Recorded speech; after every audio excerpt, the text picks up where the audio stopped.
Bore tiger project Wardha के तहत Rahati safari gate और ढगा safari gate का उद्घाटन समारोह आज शानदार तरीके से संपन्न हुआ।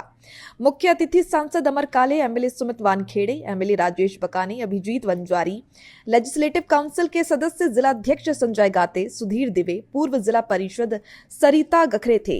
गार्डियन मिनिस्टर पंकज भोयर ने रिबन काटकर इस सफारी गेट को जनता को समर्पित किया। इस मौके पर बड़ी संख्या में नागरिक पहुंचे थे। सफारी गेट का उद्घाटन बोर टाइगर प्रोजेक्ट के तहत किया गया।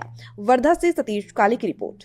विधिमंडळातले माझे सहकारी आणि हा भागाचे लोकप्रिय आमदार सन्मान्य सुमितजी मंचावर उपस्थित सन्मान्य सुधीरजी दिवे, सन्मान्य संजयजी गाथे, मुख्य वन संरक्षक सन्मान्य श्रीनिवासजी रेड्डी, आपल्या वर्धेचे उपवन संरक्षक सन्मान्य हरविंदर सिंगजी, सन्मान्य व्याघ्र प्रकल्पासारखी नैसर्गिक संपदा आपल्या वर्धा जिल्ह्याला त्या ठिकाणी मिळाली आणि या नैसर्गिक संपदेचं खरं संरक्षण आणि त्या नैसर्गिक संपदेपासून आपल्या जिल्ह्यातल्या तरुणांकरिता रोजगार कसा उपलब्ध होईल याच्यावरती चिंतन आणि मंथन येणाऱ्या काळात जर का झालं तर मोठ्या प्रमाणात आपल्या इथल्या बेरोजगार युवकांची समस्या त्या ठिकाणी आपण सोडवू शकू।